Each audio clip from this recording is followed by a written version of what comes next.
Assalamu alaikum class. This is Altaf Ahmed and I welcome to all of you in Naeem's Virtual Academy.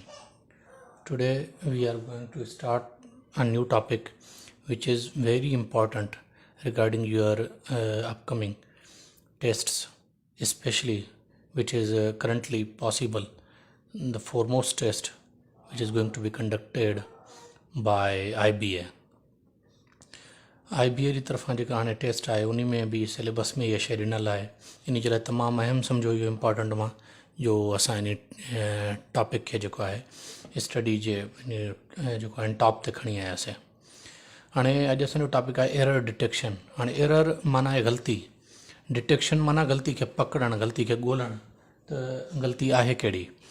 हाणे हिते मां सभ खां पहिरियों तव्हांखे सम्झाईंदुसि त ग़लती खे पकड़िजे कीअं, उन खां पोइ तव्हांखे सम्झंदुसि उन ग़लती खे करेक्शन उन जी बि छा आहे उहा बि तव्हांखे ख़बर हूंदी तॾहिं तव्हां ग़लती पकड़े सघंदो।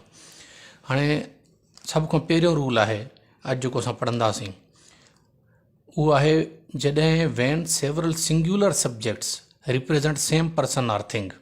जॾहिं मुख़्तलिफ़ सिंगुलर सब्जेक्ट्स, हिकिड़ो सब्जेक्ट न सब्जेक्ट्स हुजनि ऐं उहे सिर्फ़ु हिकिड़े शख़्स खे ज़ाहिर करनि, यानी ऑब्जेक्ट खे। हाणे हे सब्जेक्ट जी ॻाल्हि करे थो, हे ऑब्जेक्ट थींदो वञी, हिकिड़े ऑब्जेक्ट खे ज़ाहिर करनि और फॉर्म वन कलेक्टिव आइडिया। मुख़्तलिफ़ या घणा हिक खां वधीक सब्जेक्ट्स मिली करे हिकिड़ो ऑब्जेक्ट तयारु करनि, कंहिं हिकिड़ी शइ ते इफेक्ट करनि सिर्फ़ु। ठीकु आहे, उहे खणंदा छा, उहे सिंगुलर वर्ब खणंदा। सब्जेक्ट घणा हूंदा, वर्ब सिंगुलर खणंदा। जेकॾहिं उन्हनि जो ऑब्जेक्ट हिकु ई हुजे, मक़सदु उन्हनि जो हिकु ई हुजे, आइडिया उहे हिकु ई पैदा करनि। जेकॾहिं हाणे कीअं, हाणे हिते तव्हां ॾिसो राइस एंड करी। हाणे राइस एंड करी इज़ हिज बेस्ट फेवरेट डिश। हाणे हिते तव्हांखे ॾिनल आहे त राइस ऐं करी जेको आहे उहा हुनजी पसंदीदा डिश आहे। हाणे तव्हांखे एग्ज़ाम में इहो ॾिनल कीअं हूंदो, मां उन तरीक़े सां डिज़ाइन कयो आहे जीअं तव्हांखे एग्ज़ाम में ॾिनल हूंदो। हाणे तव्हांखे ईअं सेंटेंस ॾिनल हूंदो, हाणे तव्हांखे ईअं अंडरलाइन थियल हूंदा इहे जेके आहिनि वर्ड्स। हाणे उन में तव्हांखे चवंदो त एरर जेका आहे डिटेक्ट कयो त कहिड़े वर्ड में जेका आहे उहा ग़लती आहे। मिसाल तौरु हिते राइस न हुजणु घुरिजे आहे, या कुझु राइसिस हुजणु घुरिजे, या कुझु ॿियो हुजणु घुरिजे आहे। हिते इज़ न हुजणु घुरिजे आहे, कुझु ॿियो हुजणु घुरिजे, आर हुजणु घुरिजे आहे, वर हुजणु घुरिजे, सॉरी आर हुजणु घुरिजे आहे, एम हुजणु घुरिजे आहे। हिते फेवरेट न हुजणु घुरिजे आहे, कुझु ॿियो हुजणु घुरिजे आहे। इहे टई ऑप्शन मुंहिंजो कहिड़ो सही आहे, या वरी जेको आहे NOT, इन में कोई बि एरर न आहे। तव्हां कहिड़े ऑप्शन खे टिक कंदव। हाणे तव्हांखे हिते ॻाल्हि सम्झण जी जेका इंपॉर्टेंट ॻाल्हि आहे, जेको मथे रूल ॿुधायो वियो आहे उहो रूल हिते अप्लाई थिए थो। मथे ॿुधायो जेकॾहिं सब्जेक्ट सेवरल हुजनि, माना मुख़्तलिफ़ सब्जेक्ट हुजनि, डिफरेंट सब्जेक्ट हुजनि, पर उहे डिफरेंट सब्जेक्ट मिली करे कलेक्टिवली हिकु ई आइडिया खे पेश करनि। हाणे हिते तव्हां ॾिसो सब्जेक्ट ॿ आहिनि, पर उहे ॿई सब्जेक्ट कंहिं ते इफेक्टेड आहिनि। आइडिया घणा आहे, सिर्फ़ु हिकिड़ो ई आहे, डिश घणी आहे, हिकिड़ी आहे, सब्जेक्ट मुख़्तलिफ़ आहिनि। ठीकु आहे, हाणे हिते तव्हां सब्जेक्ट खे न ॾिसंदो वर्ब जे लाइ, हिते तव्हां ऑब्जेक्ट खे ॾिसंदो त ऑब्जेक्ट सिंगुलर आहे प्लूरल आहे। जेकॾहिं ऑब्जेक्ट सिंगुलर आहे, कलेक्टिवली उहो ॿिन्ही शयुनि खे ज़ाहिर करे थो, कलेक्टिवली ॿिन्ही शयुनि खे हिकु ई ऑब्जेक्ट ज़ाहिर करे थो, त उन ऑब्जेक्ट खे ॾिसंदे तव्हां वर्ब जेको आहे उहो सिंगुलर इस्तेमालु कंदव।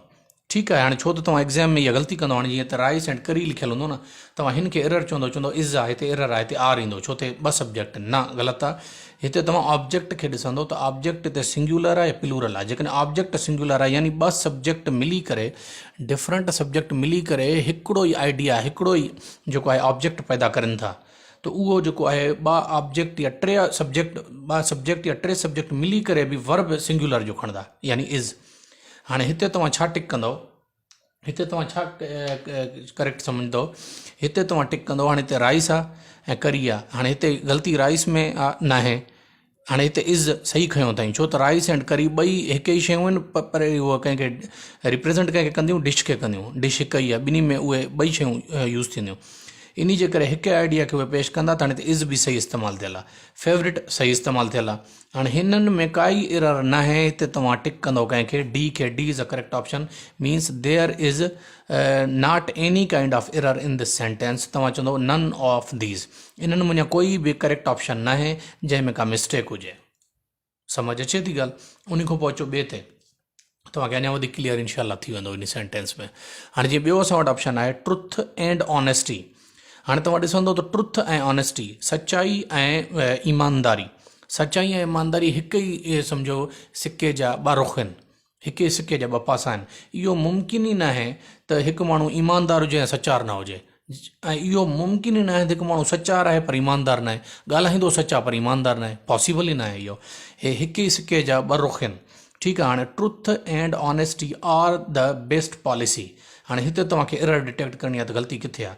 हाणे इन्हनि टे ऑप्शन असांखे फॉर एग्ज़ाम्पल एग्ज़ाम में ॾिना आहिनि, त ऑनेस्टी ग़लति आहे, आर ग़लति आहे, या हिते द जो इस्तेमालु ग़लति थियल आहे, या हिते बेस्ट जो इस्तेमालु ग़लति थियल आहे। हाणे तव्हां हिते डिटेक्ट कंदो छा ग़लति आहे। ट्रुथ एंड ऑनेस्टी हिक ई शइ आहे, हिकिड़ी आइडिया पेश कंदा। हाणे हिते तव्हां ऑब्जेक्ट ॾिसो, ऑब्जेक्ट कहिड़ो आहे, सिंगुलर आहे, हिकिड़ो ई आइडिया पेश करनि था, पॉलिसी। हाणे हिते ऑनेस्टी इहो दुरुस्त आहे। हाणे हिते आर जेको इस्तेमालु थियल आहे उहो ग़लति आहे। ट्रुथ ऐं ऑनेस्टी हिते हाणे ॾिसो ऑब्जेक्ट हिकु ई आहे, ॿ सब्जेक्ट मिली करे हिकु आइडिया पेश करनि था, इन जे करे हिते ग़लती किथे आहे, आर में आहे। आर न थींदो, हिते छा सिंगुलर वर्ब खणंदा आहे, ॿई मिली करे, उहो छा हूंदो, उहो हूंदो इज़। ठीकु आहे, हाणे द हिते मथां सम्झो ग़लति आहे, द न, द मां तव्हांखे इस्तेमालु अॻु में डेमो क्लासिस में सम्झाए चुको आहियां। हाणे अॻियो सुपरलेटिव डिग्री आहे, बेस्ट। हाणे सुपरलेटिव डिग्री सां एडजेक्टिव जेको पंहिंजी जेको आहे सुपरलेटिव डिग्री जेको एडजेक्टिव आहे उहो पाण जे अॻियां द जेको आहे डेफिनेट आर्टिकल खणंदो आहे, इहो बिल्कुलु सही इस्तेमालु थियल आहे। ऐं हिते बेस्ट बि सही इस्तेमालु थियल आहे। सभ खां बहितरीनु पॉलिसी इहा आहे त इंसानु सचार ऐं ईमानदार हुजे। सचाई ऐं ईमानदारी सभ खां बहितरीनु पॉलिसी आहे। हाणे हिते ना हे मिस्टेक आहे, ना हे मिस्टेक आहे। हिते जेको एरर डिटेक्ट कंदो छा कंदो, आर, यानी B is a correct option. हिते बी में एरर आहे, बी में ग़लती आहे, आर न ईंदो, बी जी जॻह ते आर जी जॻह ते छा ईंदो, इज़ ईंदो। हाणे इहा तव्हां एरर डिटेक्ट करे वरिती। अहिड़े क़िस्म जा लाज़मी ॾींदा अथव। उन खां पोइ चोटियों असां वटि मिसाल आहे, slow and steady wins the race. हाणे स्लो ऐं स्टीडी हिकु ई शइ आहे। स्लो माना आहिस्ते, स्टीडी माना बि आहिस्ते। ठीकु आहे न, माना रफ़्ता रफ़्ता, step by step. Slow and steady wins the race. आहिस्ता आहिस्ता हलणु जेको आहे, या आहिस्ता आहिस्ता कंहिं शइ ॾे वधणु, आहिस्ता आहिस्ता को कमु करणु कामयाबी जी तरफ़ वठी वेंदो आहे, तव्हांखे रेस खटाईंदो आहे उहो। हाणे हिते तव्हांखे ऑप्शन ॾिना अथनि त ग़लती किथे आहे, एरर खे डिटेक्ट कयो, उहा एरर आहे किथे। स्टीडी ग़लति लिखियलु आहे। हाणे तव्हां हिते स्टीडी स्पेल बि चेक करे वेंदो त मतिलबु स्पेलिंग में का मिस्टेक हुजे, छो त एरर डिटेक्ट करणी आहे, कहिड़े क़िस्म जी बि एरर तव्हांखे ॾेई सघनि था। हाणे हे त मां हिते हिकु रूल लिखियो आहे, उन रूल जे हिसाब सां जेके एरर्स अचनि थियूं मां तव्हांखे ॿुधायां थो। लेकिन तव्हांखे you will have to eye on each and everything that you have been given in the exam to find out the error. जॾहिं तव्हांखे एरर डिटेक्ट करण लाइ चयो वञे, तव्हां हर शइ ते नज़र रखंदो त मतिलबु स्पेलिंग मिस्टेक त न आहे, मतिलबु उन में एरर हुजे। हाणे स्टीडी जी स्पेल बि दुरुस्त आहे, स्लो एंड स्टीडी गॾु हलंदा आहिनि, सही आहे। हाणे ॿ सब्जेक्ट आहिनि, आइडिया हिकिड़ो ई पेश करनि था, रेस। रेस सिंगुलर ऑब्जेक्ट आहे, ॿ सब्जेक्ट मिली करे हिकु ई आइडिया पेश करनि था, इन जे करे हाणे जेको हिते विन्स लॻल आहे इहो बि दुरुस्त आहे। ॿ असां पढ़ियो आहे मथे, त ॿ सब्जेक्ट जॾहिं मिली करे हिकिड़ो आइडिया पेश करनि त उहो सिंगुलर वर्ब खणंदो आहे। हिते विन न थींदो, विन्स थींदो। ईअं सम्झो तव्हां इनखे सिंगुलर वर्ब जे तौर ते खणंदव। तव्हां ख़बर आहे त प्रेज़ेंट सिंपल में जेकॾहिं हिते सिंगुलर सब्जेक्ट हुजे त उन जो वर्ब जेको आहे एस या ई एस खणंदो आहे पॉज़िटिव जी फॉर्म में। हाणे हिते विन खे तॾहिं एस लॻी वियो आहे। ठीकु आहे, उन खां पोइ अचो रेस। रेस बि सही आहे, स्पेलिंग बि ग़लति न आहे। रेस खां पोइ फुल स्टॉप बि रखियलु आहे, यानी रेस बि सही आहे। हाणे हिते ग़लती किथे आहे, स्टीडी बि सही आहे, विन्स बि सही आहे, रेस बि सही आहे। हाणे हे बि सही इस्तेमालु थियल आहे, हे बि सही इस्तेमालु थियल आहे, ऐं हे बि सही इस्तेमालु थियल आहे। ग़लती किथे आहे? हाणे ग़लती इन में काई कोन्हे। तव्हां छा खे टिक कंदव? डी खे टिक कंदव, छो त इन में काई इन सेंटेंस में मिस्टेक न आहे। तव्हां चवंदव नन ऑफ दीस, माना कोई बि इन सेंटेंस में का बि एरर कोन्हे, तव्हां नन ऑफ दीस खे टिक कंदव। ठीकु आहे, हाणे अञा फर्दर मोर असां हिकिड़ो ॿियो मिसाल पढ़ूं था जेको तव्हांजे लाइ अञा वधीक क्लियर करे छॾे इन रूल खे, इन कानून खे। हाणे ॿियो आहे the crown and glory of life are characters. ठीकु आहे न, हाणे ज़िंदगी जी जेका क्राउन ऐं ग्लोरी आहे, ताज आहे, या जेका ख़ुशी या बादशाहत आहे जेका आहे न, उहा छा सां आहे, या उहा छा खे ॾिसी सघिबी आहे, या उहा छा आहे दरअसल, कहिड़ी शइ खे कहिड़े जेको आहे फैक्टर ते उहा डिपेंड कंदा आहिनि। Crown and glory of life are characters. हाणे हिते जो क्राउन ऐं ग्लोरी, जेका क्राउन ऐं ग्लोरी आहे उहा हिकु ई, ईअं वरी साॻी ॻाल्हि आहे त हिकु ई सिके जा ॿ पासा आहिनि। जॾहिं हिकिड़ो माण्हू जेको आहे ऊचाई ते हूंदो आहे, कामयाबी जी मथी सीढ़ी ते हूंदो आहे, बादशाह ते हूंदो आहे, क्राउन बि उहो ई पाईंदो आहे। ठीकु आहे, अच्छा, जंहिं वटि क्राउन आहे त ग्लोरी बि उन वटि आहे। ज़ाहिरी ॻाल्हि आहे, जेको कामयाबु आहे त जेको आहे ग्लोरी उन वटि आहे। पूरी दुनिया उन जे अंडर में आहे, पूरी दुनिया उन खे फॉलो करे थी, पूरी दुनिया उन खे लाइक करे थी पई। ठीकु आहे, हाणे इन जे करे हाणे क्राउन एंड ग्लोरी इहे सिंगुलर सब्जेक्ट तौरु तव्हां खणंदोसि। हाणे आहिनि सेवरल सब्जेक्ट, ॿ सब्जेक्ट आहिनि। हाणे हिते इहे जेको वर्ब खणंदा उहो कहिड़ो खणंदा? सिंगुलर खणंदा, जेको असां मथे कानून पढ़ियोसीं। हाणे हिते आर न थींदो, बल्कि छा हिते थींदो? हिते थींदो is. The crown and glory of life is माना ज़िंदगी जी कामयाबी, बादशाहत, ज़िंदगी जो ताज जेको आहे उहो छा में लिखियलु आहे, छा में उहो जेको आहे रिप्रेज़ेंट थींदो आहे। लाइफ इज़ कैरेक्टर्स न आहे। हाणे इज़ बि ग़लति आहे, हाणे त कैरेक्टर्स बि न थींदो, छो त ॿई हिके सिके जा ॿ पासा आहिनि। हाणे त कैरेक्टर्स न थींदो, ग्रामेटिकली छा थींदो, हिते एस ग़लति लॻल आहे, हिते थींदो कैरेक्टर। ठीकु आहे। हाणे हे बि ग़लति आहे, हे बि ग़लति आहे। हाणे यानी तव्हांखे जॾहिं ऑप्शन ॾिनल हूंदा, option A, option B, option C. हाणे यादि रखे छॾो, या तव्हांखे ख़बर आहे त ॿिनि ऑप्शन खे तव्हां कॾहिं बि टिक नथा करे सघो कंहिं बि एग्ज़ाम में। तव्हांखे ऑप्शन हिकु ई टिक करिणो हूंदो आहे जेको करेक्ट हूंदो आहे। हाणे ईअं न कंदो त हिते ए ग़लति आहे, हाणे तव्हां ख़बर बि पइजी वई ए सही आहे, हाणे तव्हां ख़बर आहे बी ग़लति आहे, सी बि ग़लति आहे। ईअं न आहे त बी खे बि टिक कयो, सी खे बि टिक कयो। हाणे तव्हांखे हेठि ऑप्शन ॾिनल हूंदा, मां हिते तव्हांजी क्लियरेंस जे लाइ, तव्हांजी आसानी जे लाइ हिते ई ऑप्शन ॾेई छॾिया आहिनि।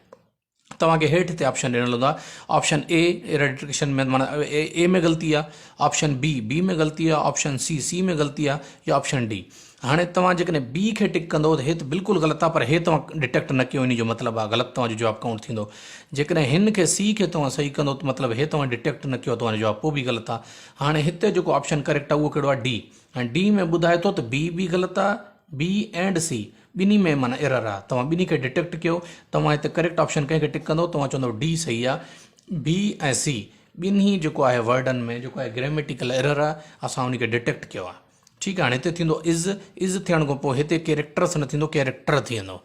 हिकु ई इंसान जो जेको कैरेक्टर आहे उहो उन इंसान जी बादशाहत आहे, उहो ई उन इंसान जी जेको आहे कामयाबी खे जेको आहे डिसाइसिव पॉइंट ते वठी वेंदो आहे, कामयाबु कंदो आहे उन इंसान खे। उमेद आहे हे पॉइंट तव्हांखे सम्झ अची वियो हूंदो। उन खां पोइ अचो नेक्स्ट असां वटि पॉइंट ॿियो आहे एरर डिटेक्शन में।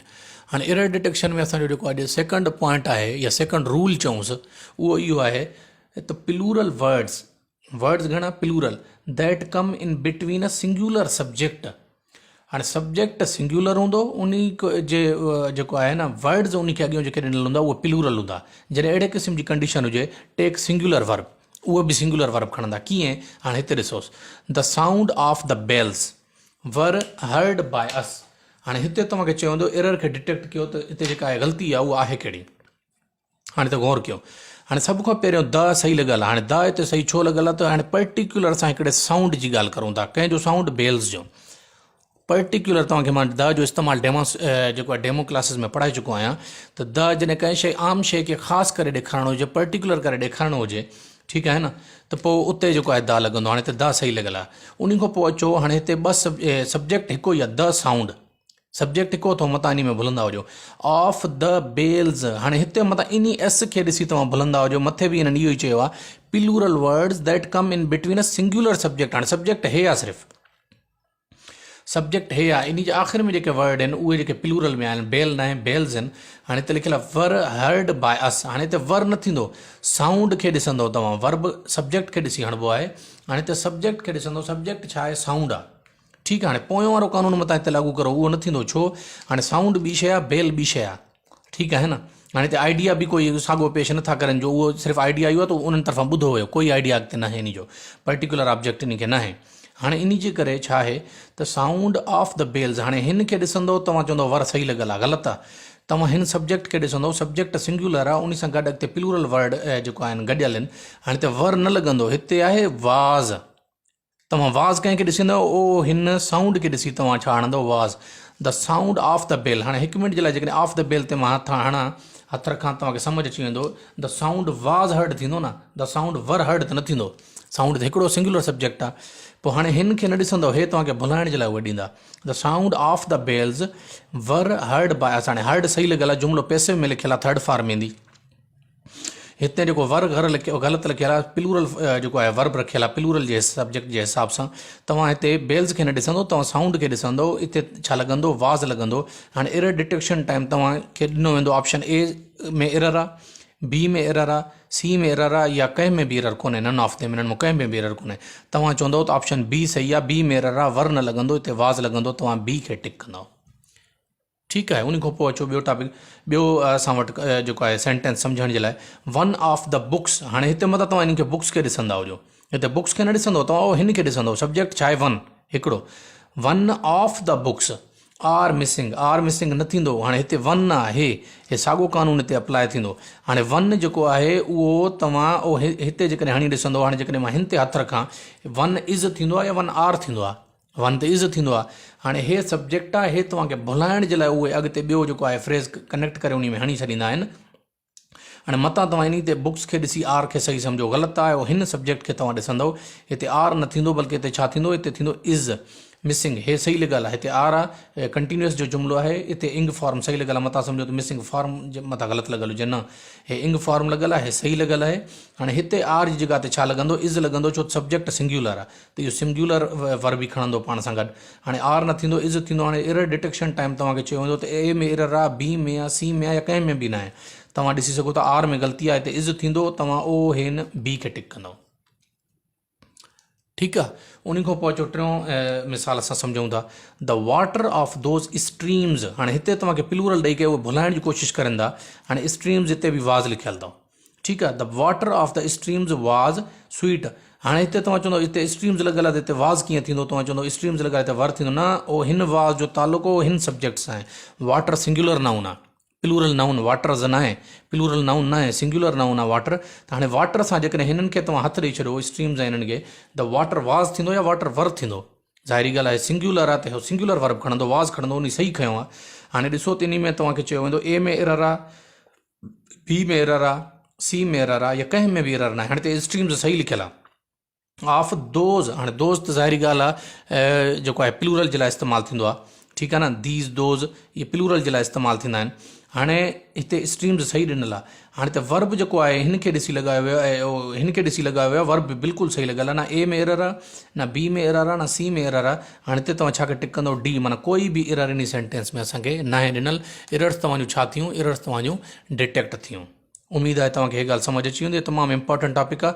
सुबुह बि यानी कि कंटिन्यू कंदासीं, इन जा जेका 3-4 कानून आहिनि उहे अञा वधीक ॿिया पढ़ंदासीं, ऐं इनशाला सुबुह खां अञा थोरो वधीक अञा स्पीड अप कंदासीं पाण खे। हे मां तव्हांखे शुरूआति में, अॼु शुरूआति टॉपिक आहे, हे तव्हां मिक्सअप न थी वञो दिमाग़ में, या तव्हांजे लाइ इहो परप्लेक्स तव्हांखे न करे छॾे, तव्हांखे कंफ्यूज़ न करे छॾे। इन जे करे मां जेको आहे सिर्फ़ु 2 कानून ई पढ़ाया आहिनि तव्हांखे, जो इहे 2 तव्हांखे सम्झ अची था वञे त अॻियां इनशाला अञा वधीक तव्हांखे आसानी सां सम्झ अची वेंदा। इन खां अॻिते इनशाला सुबुह हलंदासीं, टॉपिक इहो ई रहंदो। इन जा 2-3 कानून ॿिया बि पढ़ाइणा आहिनि जेके तमामु इंपॉर्टेंट आहिनि। उम्मीद आहे तव्हांखे सम्झ अची वेंदो। वॾी महिरबानी।